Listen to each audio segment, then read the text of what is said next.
All right. Hello. Anyone on?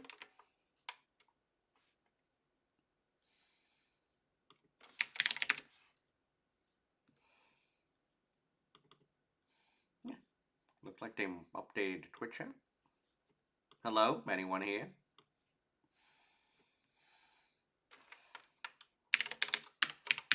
Hello. Put this. I have forensic. Yep, I got that. YouTube. Okay. Opportunities. Where do you go from here? Hello, anyone? Last day. Hard to believe. This is correct, right? Season 9. Season 10 coming up soon. Anyone there? Hmm. Hmm. Reason. Yeah, we may be speaking to an empty audience today, but that's okay. Empty audience. Anyone here? It is streaming. Says I'm on the air. We got no one on. No one on. So Corum is actually here. Okay. And hey, remember, nothing is free in the world. Okay, so Corum. Hey, Fire Doomer, how are you? Uh, do we sound good? Audio's okay? Check, check. Hey, and Bankler, how are you? How are you? Okay. Uh, Video should be good now. Video should be good. I got lighting. What the hell? I need to sit up because it seems like my face is getting cut off. But that's okay. Here we are. Here we are. So, hello. Um, Most important thing is I want to say thank you all for a wonderful semester, wonderful season. This is it. This is the final episode of season number 9. Yeah, hard to believe. Um, Today's it. And we won't be returning until 2025. 2025 will be a special one because it will be season number 10. Hard to believe time does go by very fast. So I want to say thank you so much again. Um, love you all. Thank you so much for your support. Um, Means a lot. Um, Means a lot to me that you're on each and every Thursday, and totally enjoyed doing this. But I think today, and always as customary, the final stream is going to be where do you go from here? Like, where do you go from here? And I think more than anything else, like compared to the past, this I think today might be a little more starker than usual. Because I concede and we reached a point where time has changed. Time has changed a lot. Um, and especially for those who are doing undergrad, the message for today is definitely going to be more eye opener, more eye opening for those who are undergrads. For grad students, I think your maturity, you're definitely going to be able to comprehend this a lot more because you see this every day in the real world. But I think I'm going to say a few things today that may be hard to swallow for many. Okay, so the whole point of today is okay, where do you go from here? What opportunities do you hear? And I don't need to ask if people learned anything this entire season, this entire semester, because that's very clear. Uh, what is also very clear is eh, no matter how much you've learned in this course throughout the whole season, semester, you have an increase in interest in cybersecurity. And so you may be wondering, okay, so this is technically an intro course because it is titled Introduction to Cybersecurity, Introduction to Security. But what opportunities do you have out there? So I am going to do, I am going to continue off on. Last week we were covering what, incident and forensics handle, forensics, but I want to talk about incident handling. Incident handling is a broad term, and it's not just forensics, but it's the logistics, the communication, the coordination in order to resolve an incident. And unfortunately, incidents are becoming the norm. Incidents happen every second. I was at a ransomware conference a few days ago, and the whole, basically the whole conference was on incident handling. So you may be wondering, what the hell does this have to do with, where do we go from here, professional development? I'll get to that. Okay? Incident handling is becoming a lot more important, and in fact, more critical because incidents happen more often than not. I mean, that's how bad the cybersecurity problem is these days. Um, you get incident handling wrong, I like to tell people you end up barking up the wrong tree, dead end investigation, and that shit get really expensive. Um, Forensics and incident handling are related, although the biggest difference is forensics is more narrow, incident handling is more broad. Uh, Forensics deal with who, what, when, where, why, how. Like, get to the specific. Incident handling may or may not be a criminal matter. Um, it's definitely IT issue. A lot of IT issues. For example, um, a harassment case.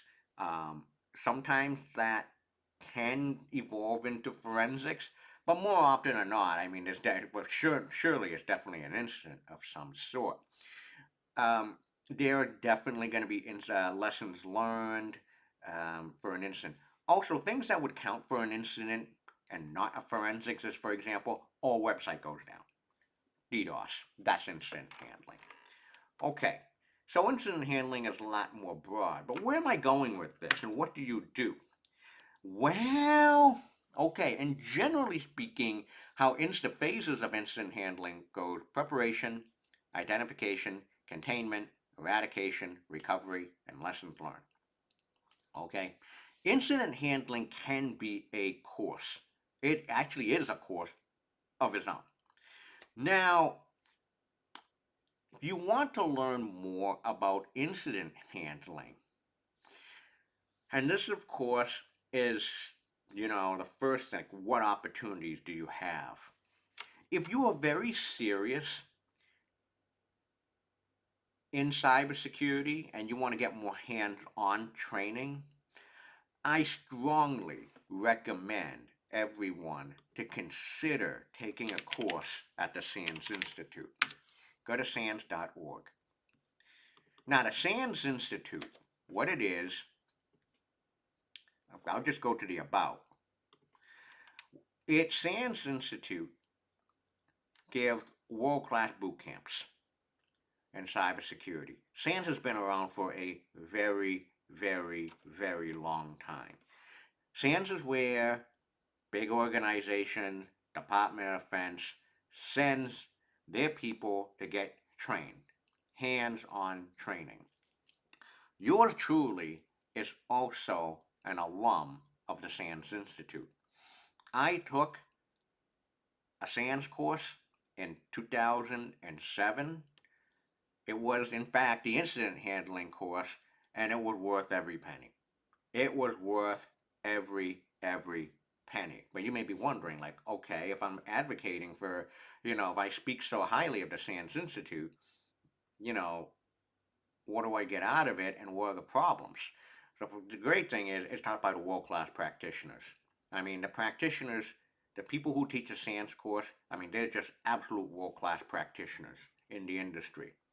The bad news, however, the bad news of the SANS courses are, number one, they're expensive. They're not free. They're actually expensive. It's even more expensive if you get certification. The other bad thing is if you do the in person, it's a boot camp. It's from 9 to 5 on from Monday to Saturday. I believe it's Monday to Saturday. If you do the online option, it's comparable. It's a lot of work on your end. When I took the instant handler course, which I'll get to in a few moments, it was 4 days, 9 to 5, and then the last day was a half day, and it was all capture the flags. It was all capture the flag game. And so, what kind of courses are offered by the SANS Institute? Quite a lot, and SANS has grown quite a bit over the years. If you want a brush up on security essentials, for example, really, if you don't know a damn thing about cybersecurity, go take the Security Essentials course, SEC 40, SEC 401, 401, Network, Endpoint, and Cloud. Yeah, here it is. Provide the essential skills and techniques necessary to secure critical information and technology assets, whether on-premise or in the cloud. Take a look. And GSEC is the certification. That's optional.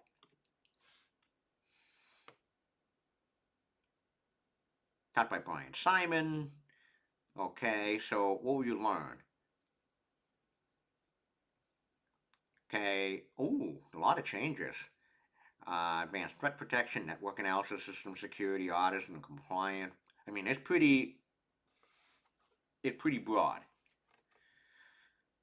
Hands-on cybersecurity training in this course. You learn about, okay, TCP dump, Wireshark. Okay, that should become very familiar. Password auditing, data loss prevention, mobile backup recovery, network discovery, binary file analysis and characterization, web app exploitation, hashing and cryptographic validation, encryption and decryption. It should look a little familiar to you.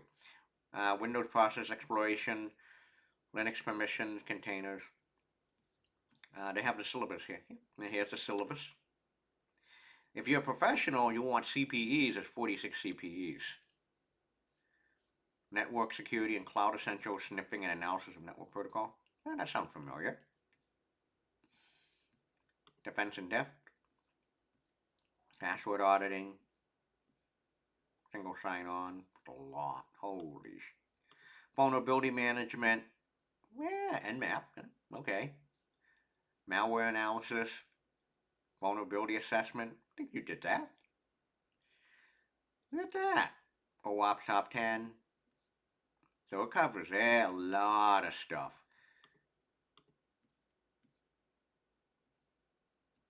Free data, okay. Huh. Containers, Linux and Mac security. Not bad. Quite a bit. So this is a really, really, really deep course. How's the pricing? The pricing, here it is, training and pricing, $8,780, and another $1,000 for the certification option. So what are the dates? Okay, related programs. I don't even know. I think it's, how many days is this thing? Syllabus. I don't even know how many days this is. But let's go back. This is the course I took. It's, the 504 course, Hacker Tools, Techniques, and Incident Handling.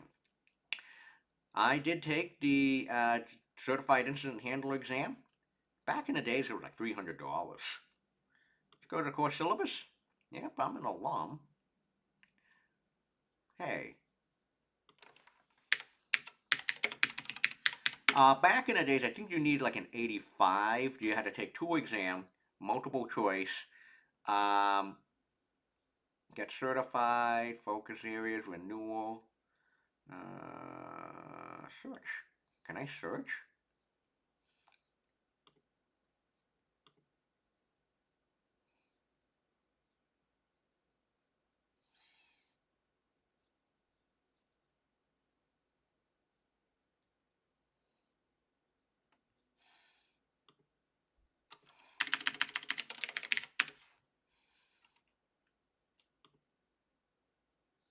There's a renew option. Hmm. Yeah, there used to be a way uh, for a lookup of who got certified. I guess that's not available anymore. But instant handling, hacker tools, and techniques. Josh Wright teaches it. Been teaches it for years. Here it is.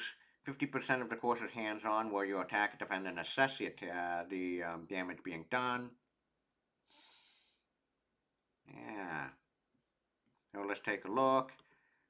Incident response and cyber investigation. Oh, investigation with PowerShell. All right. This looks good. Changed a lot. Nmap, Masscan, Netcat. Yeah, you've learned that. MITRE ATT&CK. Password attacks. Password guessing and spray Hashcat. Look at that. Oh, they use Hashcat now. They don't use John the Ripper. Metasploit, they use web application attacks. Hey, so you can think of it this way, that you got a lot of money, a lot of money from this course. This 116 class idea. Cross-site scripting, SQL injection, command, and yeah, we've done all that. Command stacking, generating ZGLUP, post-exploitation, and of course they have a capture the flag. Look at that. And the pricing of this, again, is $8,780. Certification's another $1,000. But let me just say, the courses that SANS offer are just world class. Absolutely world class. Um, take a look at the course list. Forensics 508. Advanced incident, response threat hunting and digital forensics. Introduction to cybersecurity at 301.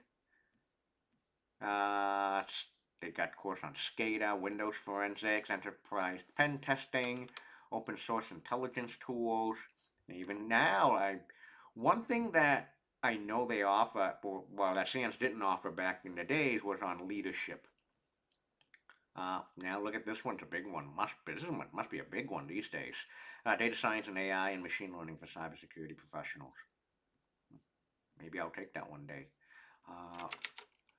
Malware. Yep. Forensic 578, cyber threat intelligence. Malware is an adversary tool. What else? Forensic 610, reverse engineering malware. A very popular course. Been around for years. The Capture the Flag game is really, really cool for this course because the best student I've ever had, still is, Winona de Sombre, now Burnson. She took the 610 course at SANS Baltimore, and she won the Capture the Flag game. There you go. And what you get as a reward is a challenge coin. Hey, Storm Waffle. Yeah. Hey, Storm Waffle. Yeah, Quantum Quark. Hope. Hey, how are you? Hey, you're all professionals. You know, we got Quantum Quark and Storm Waffle here. You're actually so. I can't record. I can't dox real names and handles, but I can tell you that Storm Waffle and Quantum Quark are now professionals in the real world. So if you want to share a bit of advice or something that you do, hey, go for it. Too bad we can't get you on the air. I mean, this is not like I wish this was like kind of like the Howard Stern show where I hit a button and then Storm and Quark can and Quantum Quark can actually chime in. Yeah, feel free to chime in if you have any. Both of them are actually I can't say where they work, but they're actually professionals. In fact, they relate. At least one of them work in something security related. Mm-hmm. Yeah. So they got a bit of advice for this crop of students. Go for it. Yeah. So here it is. Is this it? No, no, no, no, no. I thought there was a way. I got my certification in 2007. It's a SANS certification. I believe you have to take two multiple choice exams, or is it just one multiple? At the back, I remember there were two multiple choice exams. You had to get an 85 on each of them, or something like a 75 or something like that. But it may seem high, but it was all multiple choice questions. They give you two practice exams, and if you pass, your certification lasts for 4 years. Then you choose to renew. So I got my certification in 2007. It elapsed in 2011. I did not renew because I didn't need it.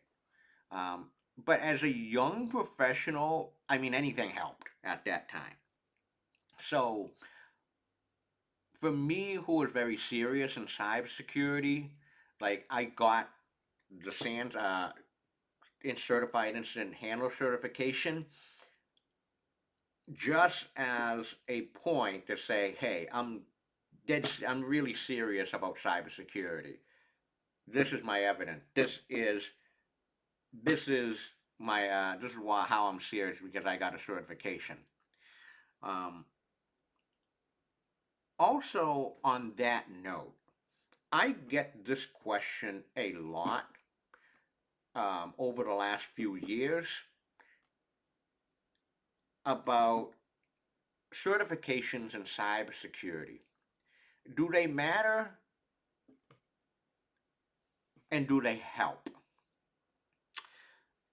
Let me address that now. I think this may be the first time ever on a where do you go from here that I've ever talked about the issue of certifications. So I'll make a long story short. Certifications in cybersecurity can only help you, not hurt you. I repeat, cybersecurity certifications can only help you, they won't hurt you. The effectiveness of cybersecurity certification is an interesting topic. Certifications mean a lot more in some jobs than others. Okay? And I wrote a post on this way back a few years ago. It's on my personal website. Where am I? Cybersecurity certification in graduate school. So, let me talk about the issue of certifications first, and I'll send you this link. I'll post this link in the chat. Most of the content here, I wrote this in what? I think I wrote this in I wrote this in May of 2020. And a lot of what I wrote still hold true up to this day.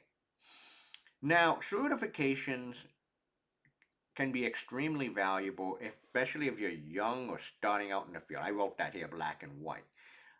Certification can help you get past the HR drones.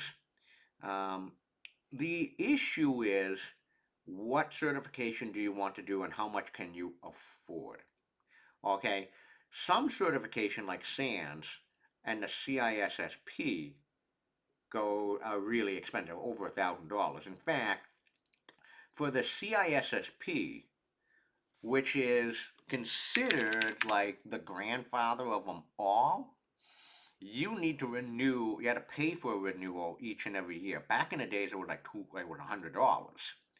Okay, and the CISSP is a very, very, very general exam. The CISSP covers 10 areas. Back, I believe there were from 2000, okay, 8 domain areas. It should have been, it used to be 8. Okay, it used to be 10. Yeah, it used to be 10. Why did I get rid of, okay. Um, in the early 2000s to 2010s, like the CISSP was the certification. Um, but it's very broad. It's no hands-on. If you want to be in management, if like CIOs, uh, chief information security officers, chief security officers, um, having a CISSP definitely holds a lot of weight. In fact, I know of some clients out there, like if they actually work with a vendor, they want to make sure that members of theirs, like there are members of the team have CISSPs. Whoa, holy shit. They said, being able to program is not special anymore. You have to, ooh, you have to develop skill set on top of that. That's a niche of dev. Wow. Um, Actually, Stormwaffle leads up to something I do want to talk about a little bit later, and that is excuses and no excuses. Um, and in the context of, well, here we are in December 2024, is that uh, the economy is, especially for white collar and tech jobs, is not very good. I'll get to that in a bit. The problem with the CISSP is it takes a long study, it's a long exam, and how it is graded and assessed is, there's a joke that people say that the CI, well, and I wrote it here. It's very desirable if you want to get into management. It's very broad. However, and I tell this to people, I've met many good security people who don't have a CISSP, and many bad security people with a CISSP. Okay, um, if you're in management, you're still encouraged to get the CISSP. Um, I wouldn't pay for it on your. It is expensive. I would pay for it on the company's dime. Um, it again. The other problem with the CISSP is not technical. It's not technical. I mean, there's no hands-on tech work. But if that is a thing for you, then you want to go for the OSCP, which is the Offensive Security Certified Professional. Okay, if hands-on skills is really important to you and you want to get hands-on and you want, yeah, then take the OSCP. One thing I am aware of is um, there has been no, I mean, you do define, there's a final exam, it's all hands-on. Um, it's basically one big capture the flag, it's one big capture the flag game in a safe lab environment. You do get recorded. I've heard cases of cheating in the past. I don't know how they deal with that. Okay. Lots of former students do go for Security Plus. Go for the Security Plus exam because it's affordable. From CompTIA. Security Plus is very affordable. And is also very doable as well. What's the price? And it also is one of those certifications that has been approved by uh, the Department of Defense. I'll get to that in a few moments. Buy now. How much is it? Okay, the exam voucher. So yeah, at the very minimum is 500, but it's almost $500, or like five to $600. We're looking at. Okay. Um, if you work for the Department of Defense, you basically come on.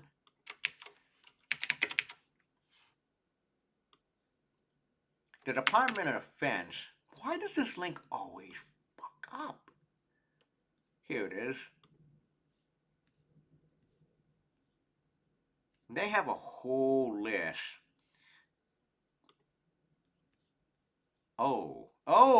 Okay, this is news. The Department of Defense has a table of approved certification. The SANS exams, the SANS certifications are there. CISSP certainly is on there, and also Security Plus. The table, I can't ever find it. Oh, here it is. SANS, nope. CISSP. Up, here we go. So if you are actually working for the Department of Defense, like, you almost have to have a certification of some sort. But I want to let you, don't lose sleep over certifications. If you are a youngling and you was really serious about certification, it'll help you. The certifications help. Another thing is, which is, I have friends in cybersecurity that are female. They have said to me word for word that certifications have helped them. Have actually helped them a lot because unfortunately cybersecurity is still a male dominated field. Having a certification shows that they to treat them a little bit more seriously. So that's another thing. The problem with certifications now, and I'm speaking in December of 2024, the job market is tough right now. The job market is really, really, really tough right now. Everything counts, but including the certifications. But in terms of the effectiveness and the weight of certification, it's been a lot less over the last few years. Here's why. The reason is it's much easier now to get a certification. There are many different options, including Google. So the barrier of entry for certification is now a lot lower. And hence, why certifications have hold less weight. 2018, 2017, around that time, you got a certification, it definitely held a lot more weight. It opened people's eye. Now it feels like it's not that special anymore because it feels saturated. So again, just beware that certifications still hold weight, but not as much weight as you think it is. Or it depends on the job. Okay? They can be super valuable. Um, but again, don't go crazy on it. I remembered I even bought the books and everything for the CISSP in 2007, and I remember the topic drove me crazy. And one time I went to a law enforcement meeting, and this was a day that changed my life. Was I was speaking to a gentleman at Carnegie Mellon who worked at Carnegie Mellon, and he's like, I've been bothered by the fact that should I get the CISSP? And the gentleman, his name is Peter Sullivan, great guy. He was like, he gave a one like a 30-second pause, and was like, he asked me, "Do you need it?" And that moment I realized, no, I don't need it. It's just nice to have, and I just didn't pursue the CISSP. I did pursue SANS and the GCIH because for me, hands-on means a lot more. Okay, so what about graduate school? Now, graduate school is an interesting matter because now we're talking about a life decision here. So here's the thing. I wouldn't go back to graduate school for just cybersecurity. If you're going to graduate school for like things like pen testing, you're just wasting your money. Like if you want to go to graduate school for like pen testing, like no. Hell no. Would not recommend it because you're better off much learning that on your own or your job. However, if you're looking to go to graduate school for something like cybersecurity and law, I mean, hell, in that case, you might as well get a law degree as well too. So the answer is yes. Um, if you want to be the like creme a la creme, if you want to go and get like hardcore security research, yeah, I mean that's a good case that you want to go to graduate school, but that's rare. Like we're talking like embedded systems, like hardcore cybersecurity work. If you want to do cybersecurity and policy, which is not law school but is an emerging area, that also makes sense as well.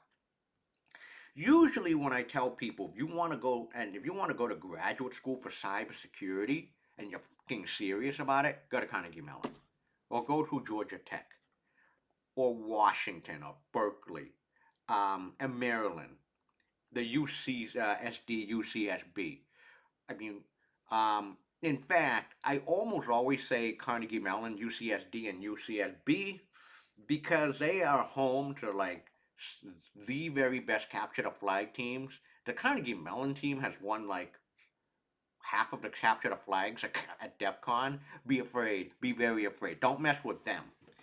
Um, Graduate school for cybersecurity and policy, places like Boston College. Tufts got a great one that we got now. Yeah, we got high standards at Tufts. It's something, it's a program. Actually, I helped started it. So, hey, there's that. Come to a place like Tufts. But if you have no idea what you're doing with cybersecurity, or God forbid, if you just want to run pen testing, no, don't go to grad school for that. So, the more specialized that you want to be, or the more hardcore, I like to say, that you want to be in security, that makes sense for to go to graduate school. Okay, so, okay, if certifications in grad school, that's not on your radar, but okay, maybe I want to take a few more undergrad courses or a few more graduate level courses on cybersecurity, what you recommend? Okay, this one will need no slides. This needs no slides at all. So, a lot of people are thinking, I'm really interested in security, but what courses do I take next? And I think you'll be very surprised at my answer. And my answer to people is, you know, I wouldn't go and take another security course just yet. For most of people, like this is like the main security course that people have taken. Like this is it. I mean, this is the intro course. I always tell people, I distill it in a very, very simple answer now. If you're serious about cybersecurity, and you're really serious, you want to learn more, take operating systems or networks. I repeat, take operating systems or networks. You may be wondering why. Generally speaking, cybersecurity is still in the discipline of systems. And as you probably have seen over the entire season and a semester, cybersecurity, a lot of it is like how things work. Um, like is to understand how things work. And you got to take operating systems or networks, like because they'll give you the bread, like give you an understanding of how operating system and networking work. Take them separately. I wouldn't take. I don't think they're offered at Tufts at the same time anyway. But here's the thing about why operating system. You may never, ever, ever, ever use. You may never ever make an operating system. Most of you will never make a work directly a compiled Linux kernel. Very few people in the world will ever have the privilege to work on Mac OS or Windows. But everyone, and I mean everyone, is going to be using operating systems in some way, shape, or form. I mean, if you have a computer, it's either Mac OS, Windows, or Linux. There. If you're doing iOS, your phone has an operating system. The smart device, anything that has a computer chip, has an operating system in there. Everything has every computing device has an operating system of some sort. Okay, and furthermore, now we've reached a point where almost all these operating systems have networking enabled as well too. Like if you're even doing microcontrollers, there sure as hell is both as networking and an operating system in there. But you got to understand how things work. Okay, it's basic systems 101. If anyone here, if you're looking for an operating system book, like the best operating system book money can buy is the Three Easy Pieces book by our friend Remzi at the University of Wisconsin. Give a shout out to Remzi, operating system, Three Easy Pieces. Like, this is the world famous operating system course. So, the book is free online. or just go to Amazon and buy the soft cover, which is like $30.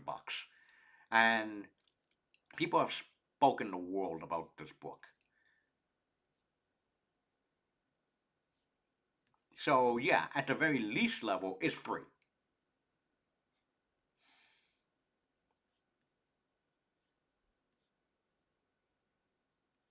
Like this is the book. This is the operating system book. Holy shit. Not even a surprise that the ratings are so high. Not even a surprise.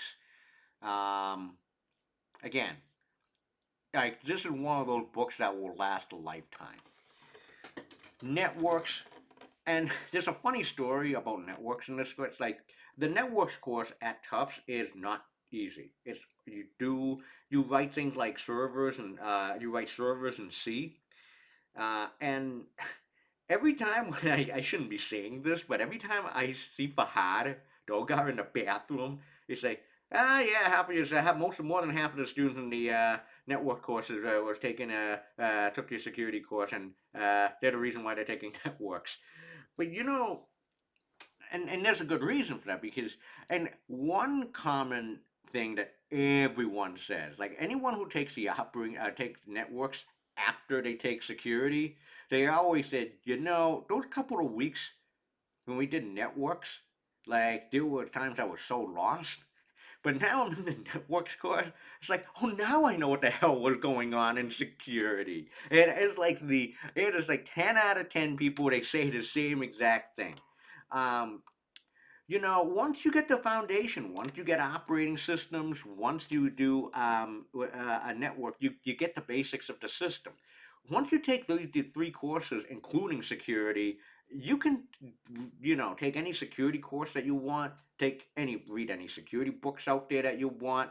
Oh, speaking of, it's the holiday season, Humble Bundle. The Humble Bundle.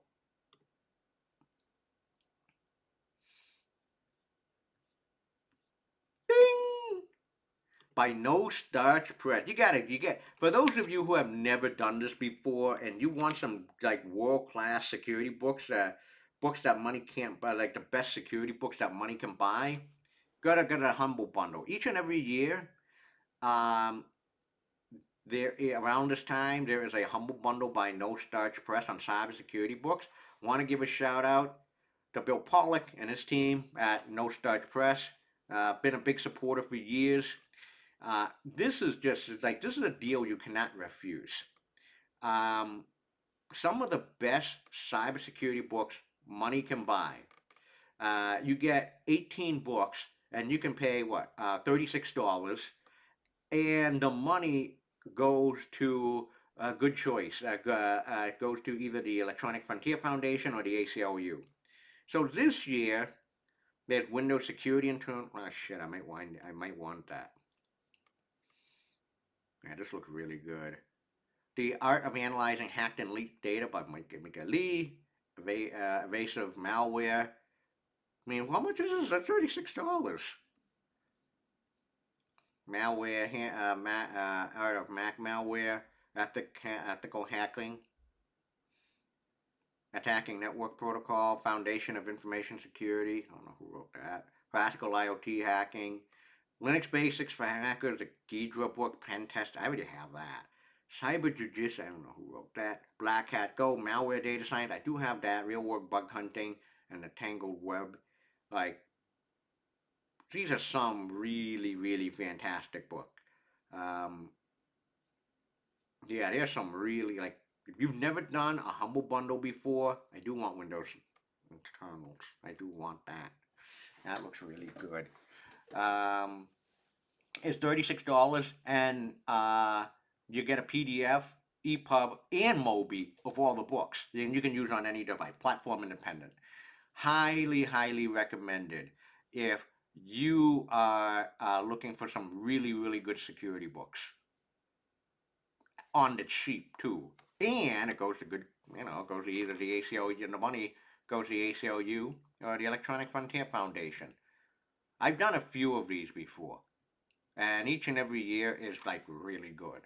Like if you've never done it, strong recommend. Okay, and some of these books really do last for a long, long time.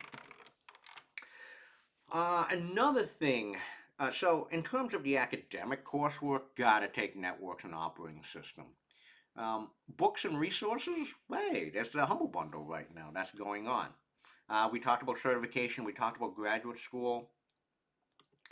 One thing I do want to bring up now. What do you have in terms of learning opportunities? Well, here's the thing. I don't want to. Okay, the short answer is there are so many. I mean, the short answer is there are so many free training opportunities in cybersecurity on the internet. That's it. I said there's just so much content, so much training material that is out there for free.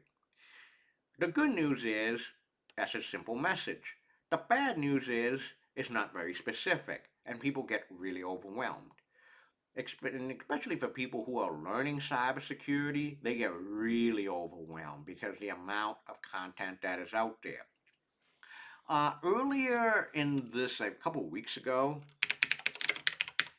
I want to give a plug to Malware Unicorn. If you're interested in reverse engineering, she got workshops, a whole bunch of workshops for free. Okay, reverse engineering 101, reverse engineering 102, anti-analysis techniques. Oh, anti-debugging. Um,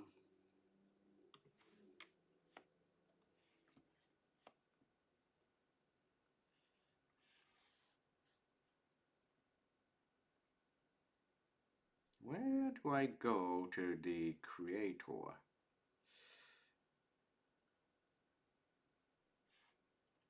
The creator dashboard. Here we go. Here we go. We're back. One place I tell people to start, like if you're looking for good training material, Portswigger, the makers of Burp Suite. And Web Security Academy, if you really like web security. It's free. They have a lot of API testing, no SQL injection, web LLM attacks too. SQL injection, cross-site scripting labs. Okay. So that's good. The other famous one is Hack the Box. Oh, this is no longer, I don't think this is free. No, because I know the salespeople have been bugging me. Okay. Um, Hack the Box is another famous one. It basically almost feels like HackerRank, but for cybersecurity. What else? It is the holiday season. Sans Holiday Challenge. Is the Sans Holiday Challenge out yet? It is! It is! Yay! The Sans Holiday Challenge. It is now up. This is free. High quality suit. Hey, it is up. It's up. It's up. It's up. I gotta post this on Discord. I gotta post this everywhere today. Here it is. Sans Holiday Hack Challenge. Super fun, hands-on cybersecurity challenges designed for all skill levels. Um, so it's one big game for. All right. So this year's game: reverse engineering, hardware hacking, web application hacking, ooh, video game hacking. Not bad. Mobile app pen testing, OSINT driven, web exploitation with curl. Hey, that looks really good. That sounds really good. PowerShell. So this is actually a fun thing. It is up. It ends in January. Oh shit! It already opened for it opened for a while already. Cool. And there's a party. Yeah, there you go. Yeah, this is definitely a fun thing. Can you do? I don't know if you can do the. Can you do 2023? Yeah, you can do it. Oh yeah, yep. I think they get the answers as well too. Yeah, they got the answers. Highly recommended. War games. Hey, you can always play with the war games again.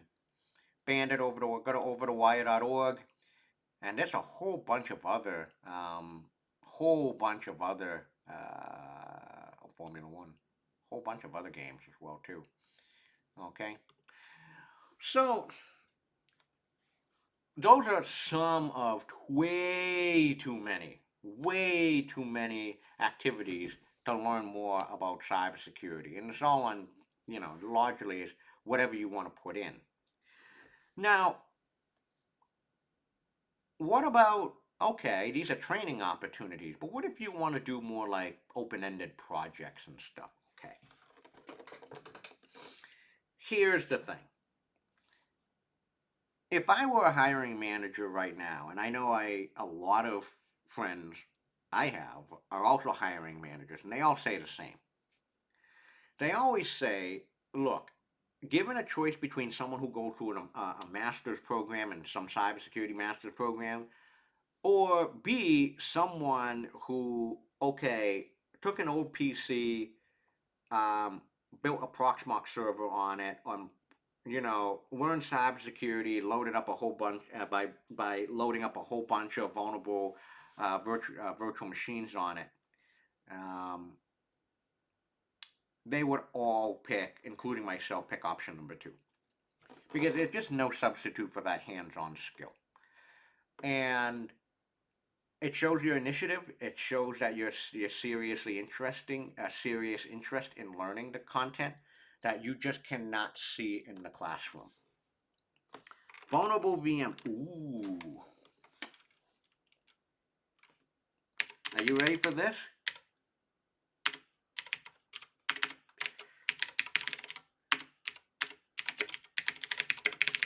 Vulnerable virtual machines.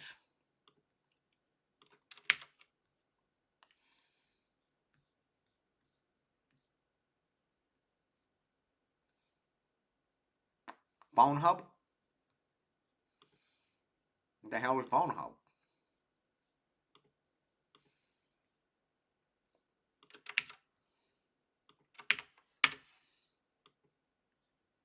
There you go.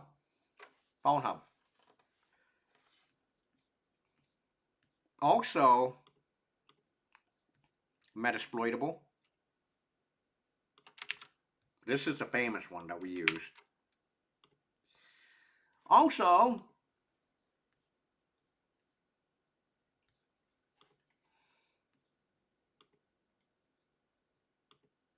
there's also GitHub. But furthermore, I am also happy to now also say, alright, yeah, we already know that. Vulnerable Docker containers.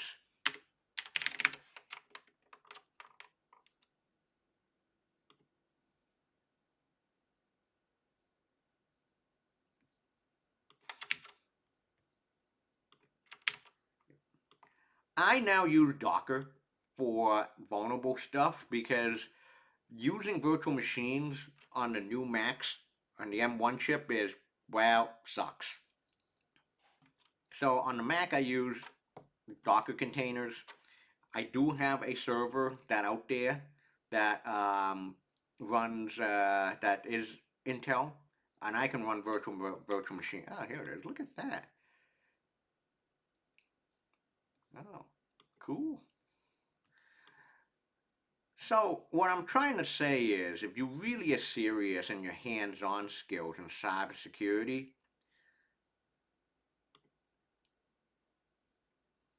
please tell me that this works. Build your own. This was a good write-up. It's pretty deep as well. Really, build your own home lab. And these days, I know this article was written in 2017, but one of the biggest differences now, in the year 2024, you really don't need any fancy hardware. To build a home lab, just get like an El Cheapo PC box, and just one or a few of it, and build a lab that way. Okay, here it is. When I started learning cybersecurity, I quickly realized just by reading the security books, materials, and forums online, I cannot remember the content. Yeah, no kidding. We all know that. It's like what I sort of say. It's like, the thing I like to tell people: you learn how to. If anyone learns how to cook or likes to cook, you just don't learn how to cook by reading the cookbook. You have to learn how to cook by actually cooking and making mistakes. Okay, it's the same idea for how you learn cybersecurity. The best strategies to learn a material is to teach it, and also to make mistakes and active hands-on learning. I mean, there's no choice for that, especially for cybersecurity. Yeah, here it is. So for Tucurum, here's a whole list of deliberately vulnerable virtual machines and also web apps as well. WebGoat is a very famous one. WebGoat is, there's a Docker container for WebGoat. This is the other famous project for OWASP. Okay. They have the Docker image. I use the Docker image for that. But you may be wondering, like, what do you mean by cheap PCs? Um, serve the home, cheap PCs. No, not, yeah, I mean, not the minis forum. This.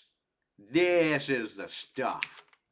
If you want to build a home lab, this is where, you know what, if you work at Tufts IT, these computers right here, just get one of these. They're like floating around everywhere. I mean, like the Think Center boxes. Yeah, just buy one of those older ones. The HP, the Dells, the Lenovo, these little boxes. Just buy one of those. Just buy at least just one or many of these. I mean, some places like on eBay just sells them for like $20. Um, and you can actually load up Proxmox or VMware on one of these things, and then you can just load up 3, 4, 5 vulnerable servers, vulnerable virtual machines, whatever you want, and you can run them on one box. It's wonderful. It's like super low cost as well. So it's called the Tiny Mini Micro PCs. Yeah, they're all over the place. I know at Tufts we have a whole bunch of them. And I don't even know what they do with them when they go out of commission. Yeah, one other thing I also want to advocate for and let everyone know here, since we're talking about this, um, I would not recommend a Raspberry Pi. Here's the truth of the thing. Raspberry Pis were like the thing 10 years ago. But number one, they're very underpowered. They're very underpowered. They're ARM chip, and so they're not going to have the flexibility of like the Intel platform. Um, the other thing is, um, especially with a couple of years ago, the supply shortage of Raspberry Pis. Let's say like, yeah, it sucked, but at the same time, a lot of companies stepped up to the plate and offered like really cheap PCs, um, that are just like, they're just a little bit more money than a Raspberry Pi, but you can do like 100 times more things with it.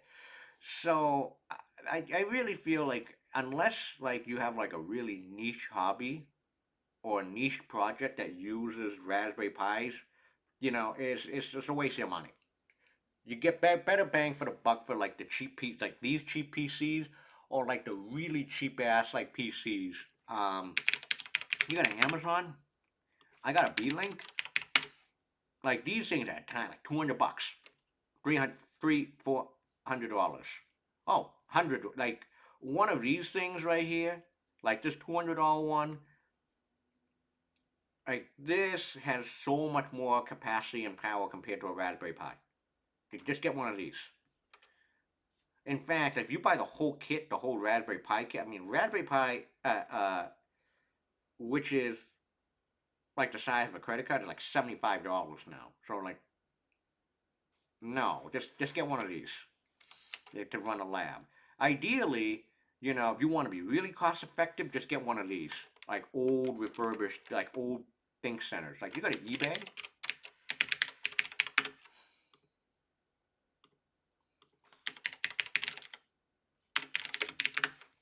Okay, what we got? There you go, $100. Yeah, that's the stuff. $30. Intel Core i5. Just use one of these and just build a server at your home. You don't even need to have a tower box, none of that. $55, 44. Just get these. You don't need like the super PC and yeah. There is like really affordable now. So it's almost like no point to even really there's no point to buy a Raspberry Pi. So just buy one of these and just like cook up a server at your home. Ideally, a server of deliberately vulnerable applications or virtual machines. That's the best way to learn cybersecurity. Like good hands-on. And yeah, they are standard ports. Yep, they're standard ports. Oh yeah. If you want to add a customizable, add more RAM, change the SSD card. Like really, really affordable option. Very, very affordable.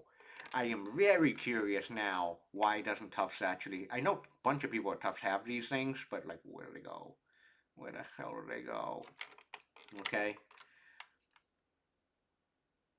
Yep, and here it is. Hmm.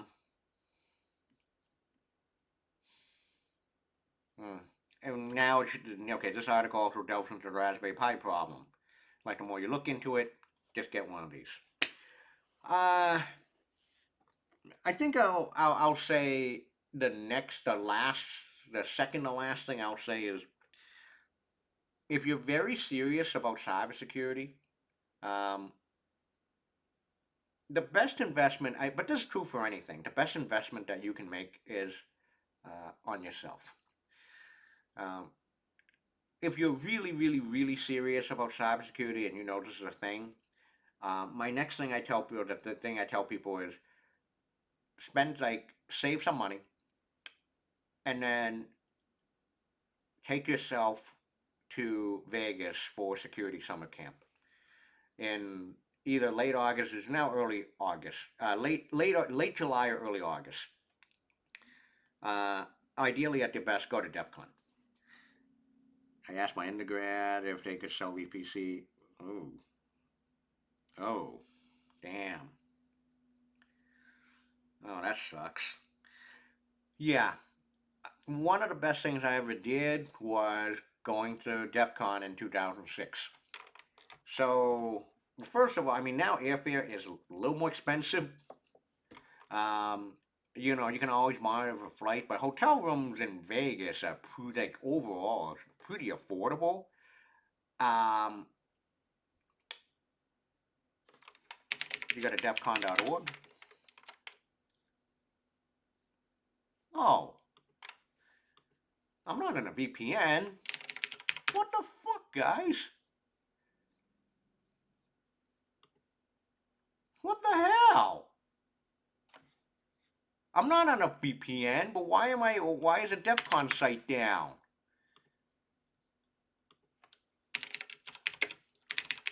I'm looking for the room booking options. Damn it.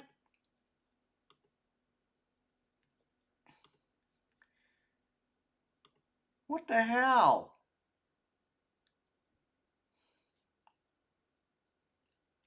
It is?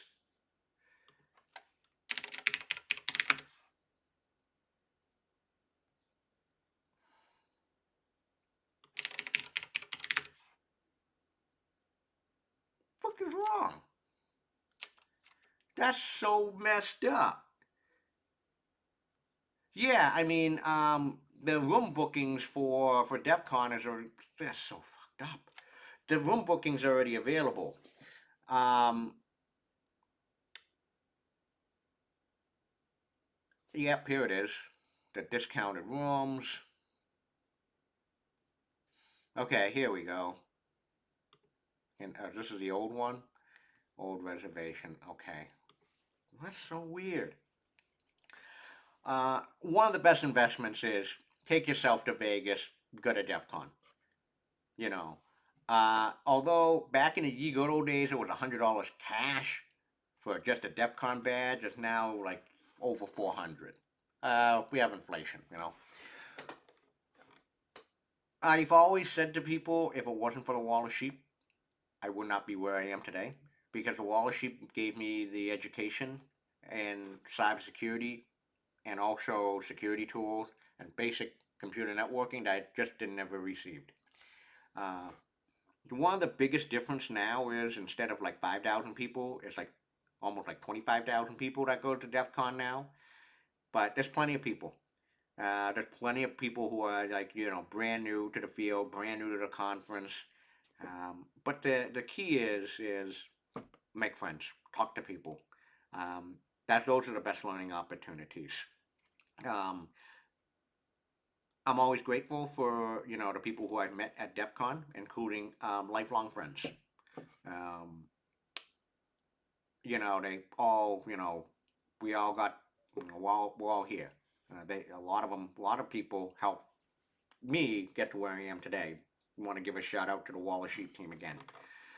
And now I am a lead there for the Wall of Sheep Packet Hacking Village, and we give security education. Now, last year we gave a training event.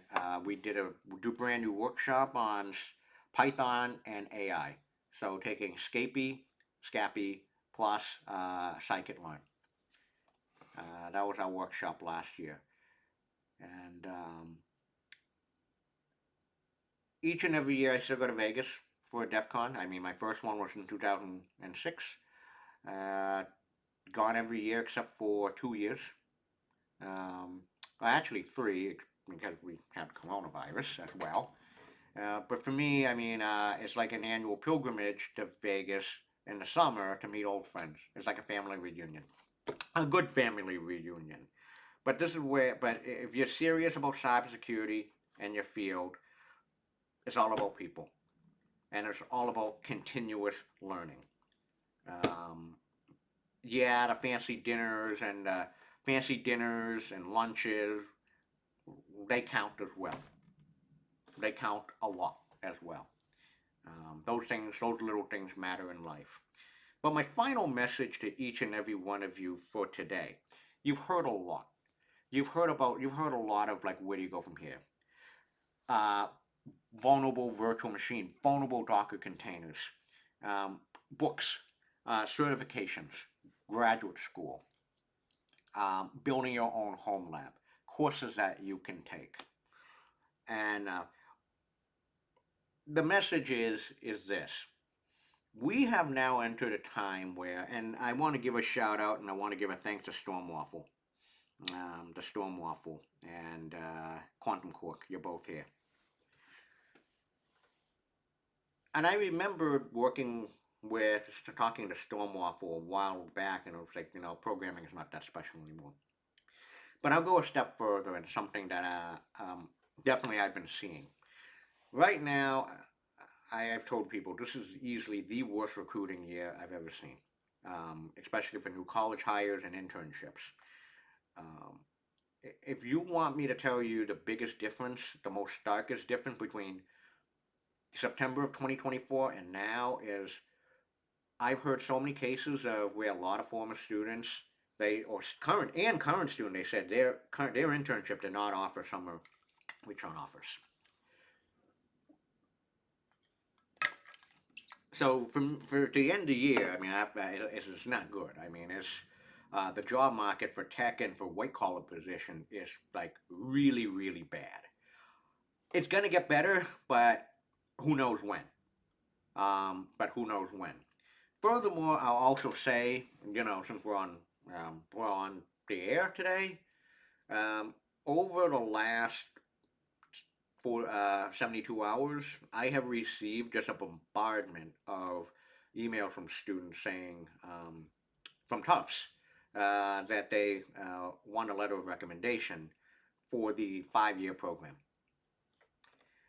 Usually, I would get maybe like one or two recommendations, request for the Tufts 5 year program around this time of the year. But this year, it's just a I'm not even giving an exact number, but that number has spiked well over 10. And there's absolutely no surprise. The reason is because the job market is just not good out there. So what am I trying to say? What I'm trying to say is, and I'll say this publicly, is those days of easy jobs and really, really big money are a thing of the past. I've said to students that, you know, if this was 2016, 2017, if you didn't have 7, 8, or 9 offers for internships or full time in your pocket at this time, then something went terribly wrong. Uh, Now you'll be lucky enough to even get one interview. That's how things have changed. Um, a lot of entry level positions are either going away. This also includes internships are either going away, uh, or they have completely evolved into something different. But no, those days of um, you know those software jobs, they're not coming back. We've it's very clear now that companies have moved on to things like AI. So what am I trying to say is this: the bar is going to be a lot higher moving forward for opportunities. If all you know is just if all you care about is just being a code monkey, it's not enough. It's not good enough anymore. The bar for positions in the future is going to be a lot higher. It's just like the expectation is forget, knowing some programming is important, but you got to know something in security, machine learning, cloud infrastructure, um, even like niche topics like robotics, automation. The bar is going to be a lot higher for not only entry level positions, but for entry level positions, but also for senior level positions as well too.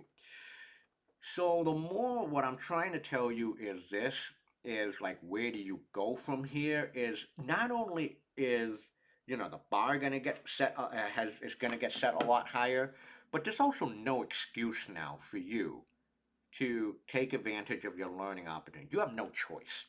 You have to keep learning. You have to keep honing your skills. Um, you can't be stagnant because things change. And in technology, things change extremely fast. You got to keep up.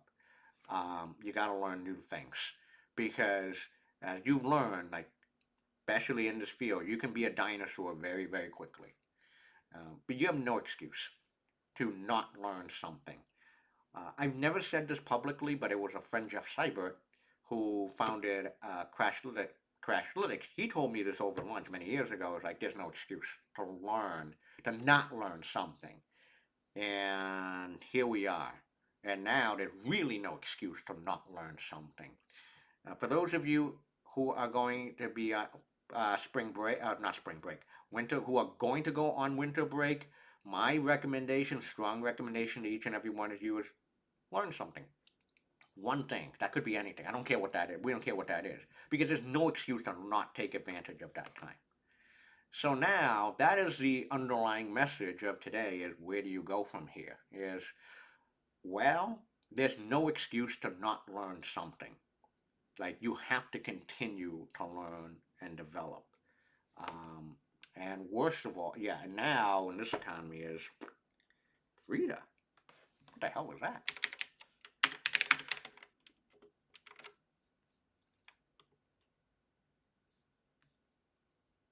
Ooh.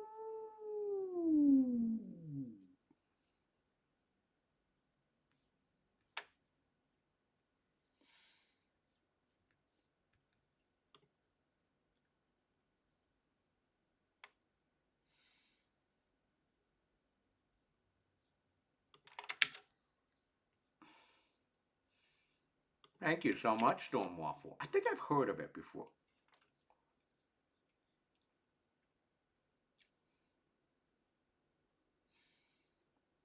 And I think that's a good way to end not only today, but this season. We got our work cut out for us.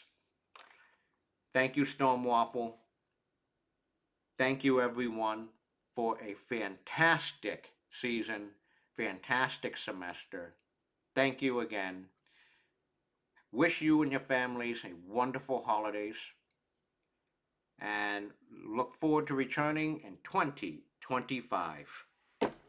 Yes, and I hope to meet you in real life soon. I still gotta do that meet and greet thing one of these days. Yeah. Thank you guys so much. You know, happy holidays. Thank you for everything. Signing off for 2024. See you all again in 2025. Thank you all.